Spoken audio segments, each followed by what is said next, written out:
Hi, I'm James Preece, the UK's leading dating coach, and this is the Love Machine podcast. We cover all the different ways to bring more love into your life, smarter dating, better relationships, and more confidence. Let's go. If you've ever wondered, is this freedom or is this just chaos? You are going to love this episode, because ethical non-monogamy, ENM, is having a moment. And yet most people still try to figure it out using the same tools that wreck monogamous dating too. Vague chats, blurred boundaries, and hoping jealousy magically disappears. Here's the wild bit. Research suggests that over 1 in 5 single adults in the US have tried consensual non-monogamy at some point. So if this feels niche, it really isn't.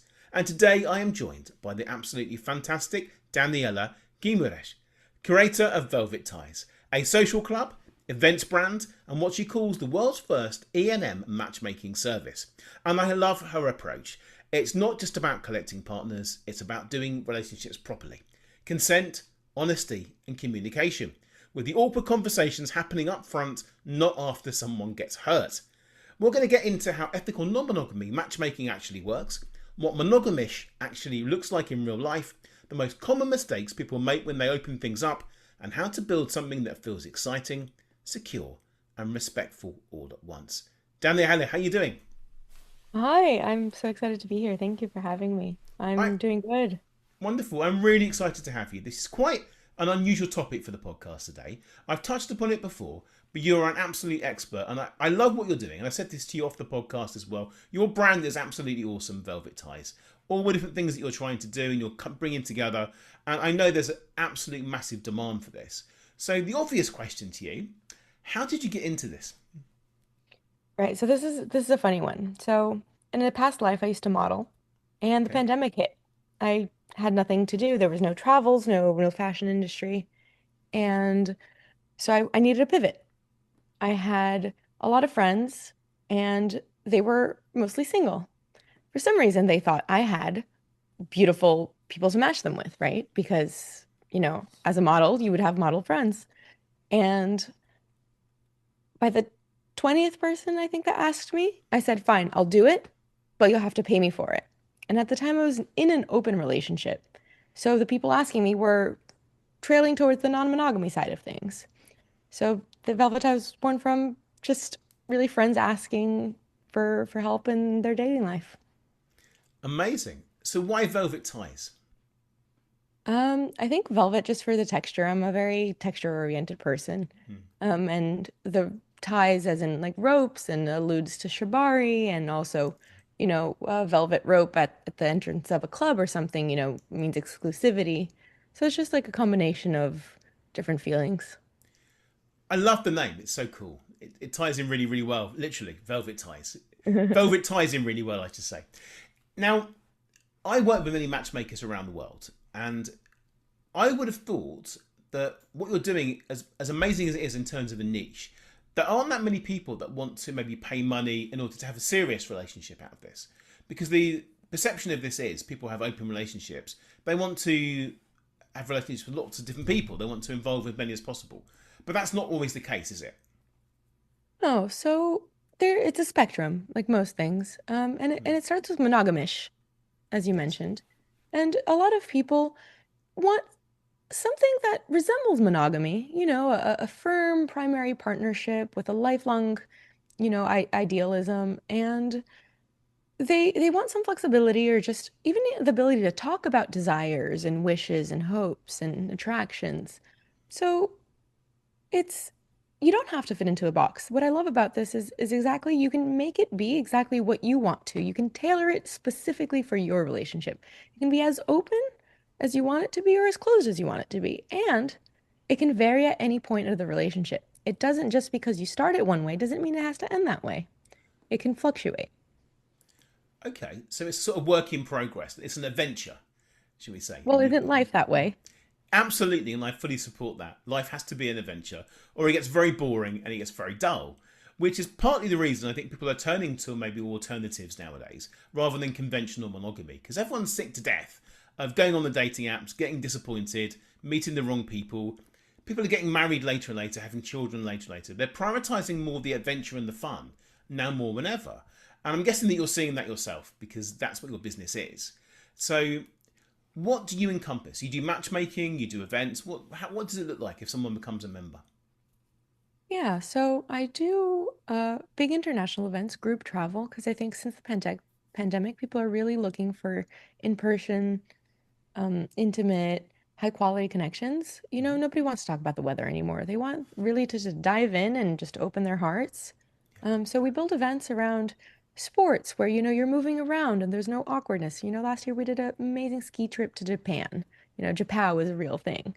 Wow, Um, and, at the end of the day, we'd all get around in the hot tub and talk about our relationships and how we're progressing. So it's kind of communal help and just advice and, kind of basing yourself off of what other people are doing, what works, what doesn't. So you get this shared experience that really makes you faultless, I guess, because you have insights from other people that have already done it.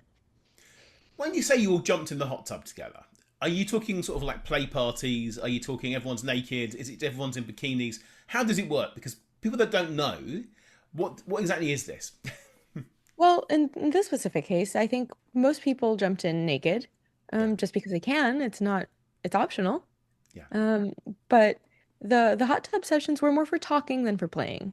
They were okay, really for connecting and getting deeper experiences and insights. Um, and yeah. amazing. So, in terms of your screening process, when people come to you, because a lot of people might say that they want this sort of lifestyle, but they're not quite ready for it yet. How do you screen people and work out if they actually do mean that they want this? So I think if you're curious about it, that's the first step, right? Because Hmm. how do you know if something is for you if you haven't tried it yet? We True. won't send anyone away because they don't have experience. Hmm. Quite on the contrary, we start as E&M only events, and we have recently expanded to E&M and friends or monogamy by choice. People that are thinking about it or want to explore non-monogamy aren't fully ready but are dipping their toes in. So you come in, you ask questions around the community. People are very, very open, especially not that we do these sorts of events. We actually don't focus on play parties, but people are a lot nicer when they're naked. So That's you true. come up and you ask them a question about their life. People are very vulnerable and open, and they'll tell you, and you gain insights. And if you're open, you're new to it. It's a journey to explore, and while it might not be for everyone, I think everyone should think about why they choose monogamy or why they choose not to have monogamy, right? It Yeah. shouldn't be a default. No, it's just working out what you want and what works for everybody. But Exactly. but I imagine you mentioned the phrase dipping your toe in the water just then. And for a lot of people that has to be the first step. So imagine there's someone listening right now who is they've got a partner or maybe they're single, but they're thinking about dipping their toe in the water. They don't yet want to spend a huge amount of money on exploring this, but they want to do something, have the first conversations. How can they do this in a safe way? Come to a mixer. That's definitely the easiest, and everybody is so friendly. Everybody will really walk you through it, hold your hand. It's the community is really loving. The people in the community aren't people that are for themselves and fending for themselves. Everyone is for the other one. Everyone helps each other and guides along. Come to a mixer, ask questions, have a chat, observe, right? Like I think observation and seeing how people interact is also so much more information. Yeah. And what sort of people come to your events then? What sort of age group are we talking? I think the majority are very late 20s to, let's say, 25 to 45 is the majority, Hmm. and amazing outliers on each side. Yeah. Everybody's welcome where we're not ageist in any way if you're younger, at least over 18 or 21 in America. Hmm. And there's no upper limit as well that we have people in all sorts of life journeys coming to us. Do you think it's more men or more women, or is there quite an even balance with that? It is quite an even balance. And at our events, we actually make sure to have a balance. So all of our events are curated and we make sure that there's not disproportionate number of either singles, couples, males, females, whatever in betweens. We make sure there's we match accordingly. So there's a flow. I love that because I'm noticing in the monogamy world, should we say, whatever the counter to this is, that it's becoming harder to get the balances right at singles and mixer parties now.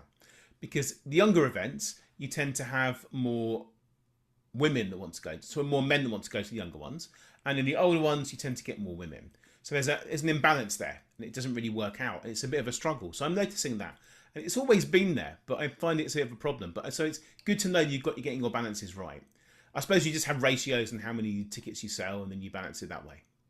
Yeah, I've hosted enough events that I see what numbers conduce the most connectivity, and I just keep it at that. So I all my events are you have to apply to attend, and I go and I approve as the ratios permits. So, and it's not because you don't get approved for one event that you won't get approved for the other one. Sometimes it's just about that day. And if I don't approve you, it probably means you wouldn't be happy there that day. Okay. So come back and try, the next event that it might be a demographic that you would enjoy. Do they have to put their photographs forwards to you when they do They that? do. Okay. Absolutely. A photograph is 1,000 words. Yeah. That's pretty standard, I think, for what you're doing. And to Yeah. make sure everyone's happy and everyone's going to be a good fit for what the event might be. Now, when somebody is thinking about doing this, exploring this for the first time, what do you think are the biggest struggles that they might have? I think jealousy is a really, really big one Hmm. that people struggle with. And I think the biggest insight around jealousy is an emotion. It's okay to feel it. I feel it. What I don't do is I give in to the irrationality of it. Hmm. So when you feel jealousy, there's information behind it that you have to extract. And I think that's the step that a lot of people fail to act on and end up with this uncomfortable feeling. If you address your jealousy and you discover why you're feeling that way, what need isn't being met, what fear you have, half of that feeling actually dissipates and it becomes calmness, even if it's uncomfortable. Once you know why you're feeling while you're feeling, you can address and you can act on it. So it becomes a lot more manageable. Okay. I imagine that will be quite the biggest issue of all jealousy, particularly if they've got a partner already. Do you find people come as couples or do they come on their own? The matchmaking It's is obviously separate, isn't it? But we'll come on to that. Yeah. both. It's quite a mix. Okay. But And couples and throuples as well, really? of Okay. course. Amazing. And what about guilt as well? Because I imagine that guilt can come in. It's similar to jealousy in some ways, isn't it? But people go through this Yeah. process. In the moment, they think this is great, but after they think, "Do you know what? I feel like maybe I've cheated on my partner, or I'm going out exploring the options. I feel bad for it." How do you balance that? Of course, guilt is a personal thing, but how if you've done this yourself, how did you balance that? I personally, I don't experience too much guilt around this. I think part of the reason might be I'm just so attuned to a partner that I'm with that I couldn't bear to feel their pain that I kind of end up giving in to what they want rather than let them feel even if they say that's okay. I'm so in tune. I'm the type of person that if you wake up in the middle of the night, I'm gonna know. Even if you don't know that you woke up, I'm going to know. So Okay. I avoid the guilt by generally being in tune and not letting them experience pain. But I had a partner that really dealt the guilt was a prominent emotion in polyamory and in E&M for him. And it was because partners would tell him, yes, go do this, and then, they would be hurt or like would suffer and guilt was heavy. Hmm. Um it's it really is. I think it's the second biggest emotion after jealousy. Yeah. And I think just really being in tune and open communication carries you through it. If you're doing everything you can, that's we are doing our best. And I think if the guilt becomes so heavy, it should give you a signal that you're doing something wrong to take a pause, right? If the guilt becomes unbearable, that means you're hurting someone too much, and a pause is warranted. Yeah, I love that. And what about the more people you add into the mix? Does that become more and more complicated, I'd imagine? Absolutely. Okay. Absolutely. How do you So manage that? it depends so right now I don't. So Okay. polyamory for me right now, I'm focused a lot on work and I Yeah. love polyamory. It's beautiful. I'm a kitchen table kind of person. I love seeing my partners and like I'm very empathetic and I have a lot of compersion. I'm happy when other What does that mean? A kitchen table person? What do you mean by that? Oh, I so don't. kitchen table polyamory is when, everyone's, I have a partner and their partners, everybody Got it. comes Sitting around together. for dinner. Yeah. Exactly. Okay. Yeah. I'm learned something good. Okay. Yeah. Brilliant. Yeah. And but it's so much bandwidth. one relationship is a lot of work. Yeah. And now if you have a throuple, that's not two relationships. That's two and two and two. That's six relationships Right. that you Yes. have to manage because everybody's relating. So it really depends on bandwidth. And you have to know that it will take that and you have to separate it because it's not fair to jump into something and with a wishful thinking and then be like, oh, I can't handle this just because I don't have enough time. And time constraints are a real thing, no matter, you can have all the love in the world to give, but your time isn't as endless as your love is. It never is. Never is. It's hard enough with one partner. Having multiple partners into the mix. Of course, it's every man's dream to have threesomes and have the idea of all these fantasy women throwing themselves, having the thruples. How long? How much do they actually last? A thruple, for example, does it? Cause my experience, not my personal experience, I should say, because I'm happily married and monogamous, but they don't last very long because eventually something has to implode or explode. Well, isn't that true for all relationships? I don't think most monogamous couples are lasting that long either today. That's If true, but I believe in long term. I believe in helping people fix that. That's my job to do that. I do too, and I Yeah, fully believe a throuple can live happily ever after. I don't think there's a yeah, deadline or I think it's a lot more complex and you need to have very high emotional intelligence. You have to have a lot of bandwidth and patience and love and care and kindness and print yeah. like empathy at the most of everything. But I think you can live a happily forever after in three or four or five people as well. Wow. Okay. So it is long term then for many people as well. Yes, and I do know couples that have been together in a polyamorous relationship for 20, 30 years. Absolutely. That's great to hear. It's a really interesting thing because when I've interviewed people before on the podcast, occasionally about this sort of experience, they said, "Well, I tried it for a bit. I didn't really like it because somebody got jealous. Somebody got their attention turned. They were cheating. Does cheating still exist in this? Absolutely. I Okay. think dishonest for cheating is different for everyone. Cheating for Yeah. me just means dishonesty. Okay. Because Right. if you're allowed to do most things, cheating is just what when you know it's that feeling of righteousness or Mm, it's if it's either clear and communicated and agreed upon, it's consensual. If it's non-consensual, it's cheating. yes. So it's really important to set boundaries right from the start when you're doing this. Absolutely. All right. And back to your throuple situation that say people end. I was in a beautiful, beautiful throuple recently, and it didn't last long. The reason it ended had nothing to do with the throuple. It was external circumstances that affected us, and that partnership dissolved. But there was actually no drama between the trio. I've sort of been in thruples before, but not in the same way. They didn't know about each other. So that's that. Not in recent years. I'm not proud of this in my younger days. Dating multiple people and not telling them. And I'm not proud of that particularly. But it wasn't that I was misleading people and cheating. It was that I was not really committing to anybody at the time. That's a Oh, well, that's different. being single. I think that's okay. I think it's okay. I'm joking, really. Just trying to think how I can relate to this in some way, and and I know that it does work because I have clients who experience this and they get together. But for a lot of people, it is just a fantasy, and once they have a taste of the fantasy, it scares the life out of them having to deal with it. But so I love what you're doing in a safe, supported way. So you are helping people do this, but you also do matchmaking as well, I do. and that's an absolutely wonderful niche there because I don't entirely understand. That's why we're here today. How that works in terms of how you match people, because do you have to match thruples? Do you have to match couples? Do you match bisexual people, all different sexualities? How do you do that? It must be very complicated. Yeah, I absolutely match all sexualities, all genders. Hmm. Um, and I mean, I think it's to me at least because non-monogamy is part of my internal world. It's how I navigate the planet. Yeah. It's natural to me. So for me, it's just like any other matchmaking. It's seeing how people work well together. And maybe there's an extra layer of complexity, but it's just like any other matchmaking. What are your life goals? What are your timelines? What are your pet peeves? I actually got this from a different matchmaker. Like something so simple as, do you eat in bed? Wow. Right? That can be No. something that's horrendous No. to eat in bed, would never match with someone who loves to have a snack in bed. See, you and I could never be together. I would love to have a snack in bed. It depends what it is. It depends what it is. I don't even like my kids eating stuff in my office, to be honest, and getting the crumbs everywhere. So I'm not sure I'd like that. But breakfast in bed, absolutely fine if you're going to clear up afterwards. But having crumbs, I'm not a big sleeper. My brain's too active. Your brain must be too active as well. You're creative, aren't you?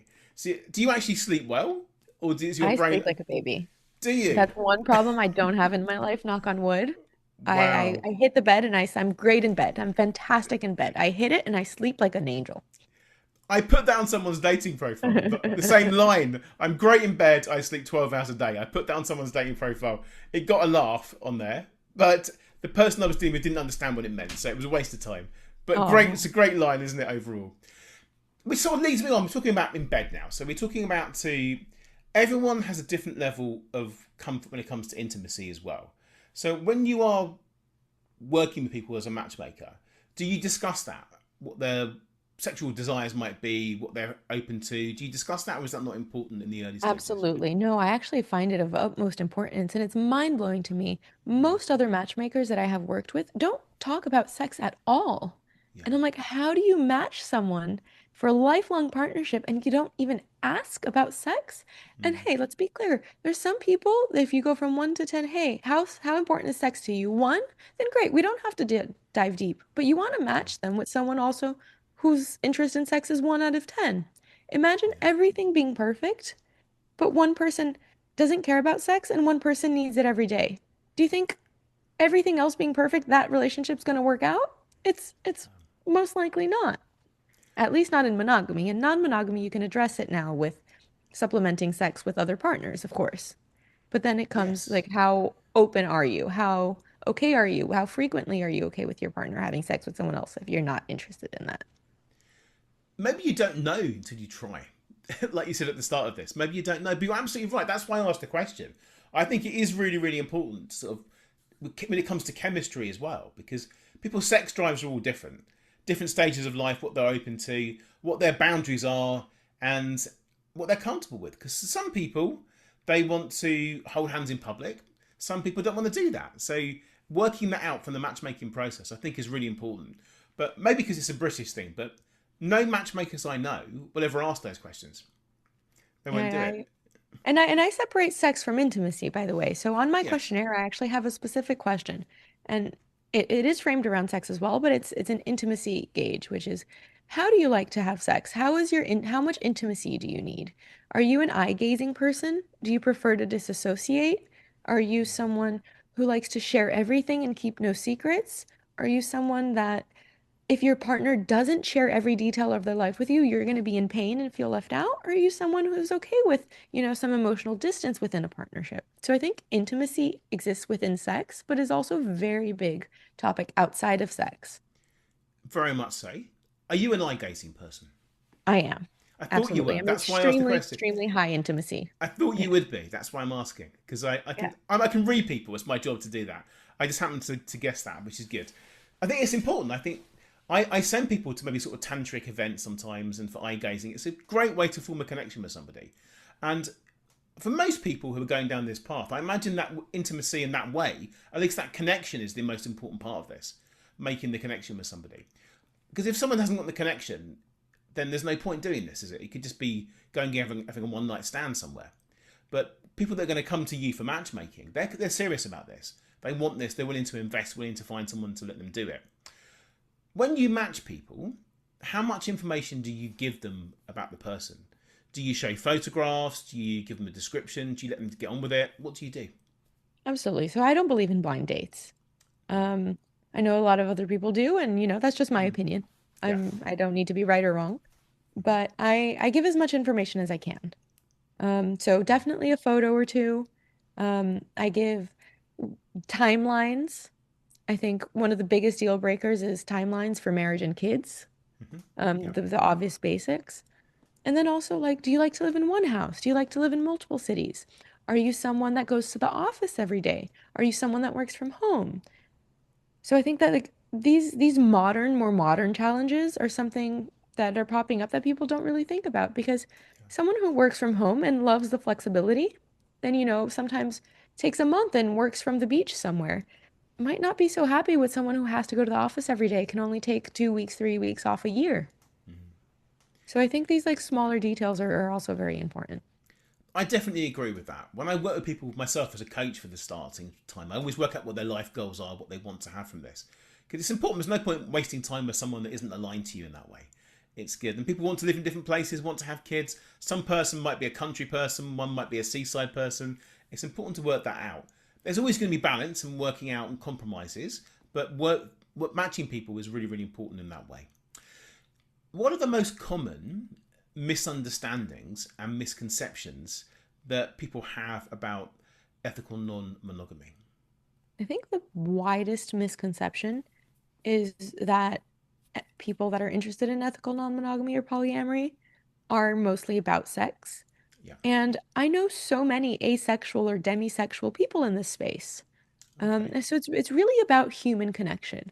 I think that's That's the what I said, biggest isn't point in it? Yeah. common Yeah. is about exactly getting to know people and expanding your own world. Because as you meet people, you see the world through their eyes. So it gives you a completely new vision of the world around you, and you learn so many things. It's actually one of the tools that I use for matchmaking that I don't see most other people using. I ask, what is something in life you haven't explored yet, but you would like to? So people match people based on hobbies in common. Yeah. I do the opposite. I do, what have you not learned yet? Or what have you not gotten into yet, but you'd like to learn? And I match them with people that have that skill because I think people should be complementary and not the same. What would be on your list then? What would you like to do? It doesn't need to be a sexual dating thing, but just in life in general. Well, since we're here, I'm definitely looking for my life partner Okay. after a recent breakup. Yeah. And I would like someone with a flexible schedule. I don't go to the office every day. I would love someone who's also, a founder, an entrepreneur, Hmm. um, healthy lifestyle. I'm just definitely getting healthier each day, more into the sober lifestyle, Yeah. um, exploring the world. And I have this weird, not weird, but I guess uncommon wish, which I have a bit of an issue of bringing more babies into the world. I didn't Okay. consent to be born. Hmm. And there's so many children out there looking for a home. And honestly, I don't want to bring a baby to the hospital at 4 o'clock in the morning. I just don't. Hmm. So I'm, someone who's more interested in adopting a child than having their own would be a path forward for me. So like these Yeah. these little interesting small quirks, I think are That's absolutely valid. Of course it is. It is. You're entitled to do. I think that's great. You want to go and look after someone that needs a parent, and there's so many people that do need that and require adoption and foster parenting and all these things, and there's not enough of it going on. So that's amazing that you want to do that, and to find a partner who's aligned to that and make you both happy. That's absolutely wonderful. That's a really really cool thing, I have to say overall. definitely makes me harder to match. It's an uncommon wish, I think. I've only heard it a couple of times. People have come to me and requested that. People often have their body clocks are ticking. They want to get on with this, and then we have the complications. Oh, they've already got children. What do I do? I don't want someone with children. It becomes a whole messy world after a certain period of time. But I notice a lot of matchmakers are going off and having children on their own now, without Absolutely. any dads, and that's a trend as well. And all trends are valid. Everything's valid. I think everyone's opinion's valid. But has it changed? Because this whole topic that we're talking about today, it used to be very taboo, didn't it? And people would be judged by it. I think now, personally, before I ask you the question, that people are more open to this and they're more curious. And curiosity is a very, very sexy thing, I have to say. Absolutely. Hence my podcast. I'm a very curious person. There you go. Throw that back at me if you want. But this is the point. I think people, if they are judgmental, they are just insecure and they're jealous. That's what I would say. So, what are your thoughts? Is it changing, or are people still judging you and people that you work with? You know, I even as from since I'm younger, I don't feel very judged about this because that's not the type of people I have around me. Yeah. So I live in a sort of an open-minded bubble. I live in New York City. When I Mm. travel, I go to big other cosmopolitan areas. I'm not in the middle of nowhere where these things are judgmental. So I personally, thankfully, do not have that experience. Mm-hmm. But I know it exists, and there's actually a beautiful, beautiful nonprofit based out of the West Coast in California called Open. They're passing legislation. It's passed in I think in Seattle recently. Right now, you can discriminate based on people's relationship orientation. So if somebody's polyamorous, you can now be fired for being polyamorous, and that's not protected. So this beautiful nonprofit is actually passing legislation where you cannot fire someone for their relationship preferences. And I think that's the new world that's coming, and it's we're all ready for it. And then there's no space for hate anymore. But you can't fire someone based on their sexuality or if they're gay or anything, can you? So why can you do that? Are there, I cer- agreed. are there certain states where you can fire someone based on that? Not on sexuality based on genders. That's Yeah, definitely a protected class. right. But based on polyamory or dating more than one person, that's not protected. You can certainly, and then there has been cases where people have been fired or discriminated upon for being ethically non-monogamous or polyamorous, for sure. That's pretty outrageous, I have to say. Maybe I overthought that. There are certain situations where maybe that's okay. I don't know. I haven't really thought about it in great detail. But I'm glad that there is someone dealing with this and trying to help people. Because I think we should live Absolutely. our lives the way we want to live them. And that's why this Love Machine podcast is about bringing more love into your life, helping others, and living your life as authentically as you can. Because you've got to live it your way. Life is very, very short. And as we mentioned before, life is an adventure. That's the important thing here. Which areas do you cover? Do you just cover New York or do you cover the whole? I know you do different places that you do your events, but is it Yeah, Europe? Is so it America? the events are global. The matchmaking, I focus on New York, Miami, just East Coast in general. But I Yeah, have partners globally. I have a beautiful partner that you've recently met, Ali, in yeah. London. I have people all over the world that I can outsource to or partner with, work together with a client. So it depends. I don't personally take out clients a lot in, the Midwest, for example. Yeah. But I'm always happy if I can't work with someone, I'm always happy to pass them on with someone who can because I don't think we should gatekeep love. So, Absolutely not. I think we have to help people as much as we can. That's the important thing. So, almost the last question for you now. It's a complicated one. Do you believe in soulmates? I do believe in soulmates, 100%. I don't believe Okay. in one soulmate, Yeah. but I do believe in multiple soulmates. Absolutely. I thought you might do. I think you gotta. If you believe in one, you're in the wrong job, aren't you? I think overall, I think love is a beautiful thing, and soulmates are really important to this. Whatever description people have, and I always ask people this at the end of the podcast. I absolutely love what you're doing, and I support it completely. For me, monogamy is really important to me. That's part of who I am. But I do embrace it, and I think everyone should live their life in their own way. And we are trying different things out, and I think many clients come to me and they want to try things out, as long as it's for the right reasons and the right motivations. I honestly believe that you're doing an amazing thing. So, if someone wants to find out more about what you see, I'm linking into this now. If someone wants to find out more, you're laughing now. If someone wants to find out more about what you do, how do they find you? You can find me on my website, www.velvetties.com, or on my Instagram at velvetties_. And I'm really approachable. Send me a DM. I'm happy to chat. I'm not someone who'll shy away from questions or anything like that. So always happy to connect. I'm really glad about that. Do you get many weird DMs coming through? Not really, to be honest. I not that many weird ones. Or maybe I'm just such a weird person that I don't think the weird DMs are weird. So maybe Okay. that's what it is. Okay, fair enough. I get that. Maybe you just embrace it, and maybe we should. I think people always like to convey themselves in different ways. Daniela, thank you so much. It's been a real privilege talking to you today. I do hope we get to talk again, maybe do some more things together in the future. And I've learned quite a lot here, so thank you so much. Absolutely. It's such a pleasure to be here, and I will see you soon. Look forward to it. Bye for now. Bye. Thank you so much for listening. I'd love to give you a free copy of my latest book, which you can download right now from my website, jamespreece.com. If you enjoyed this podcast, I'd really appreciate it if you could share the love by taking a few seconds to write a positive review on the iTunes store right now. See you next time.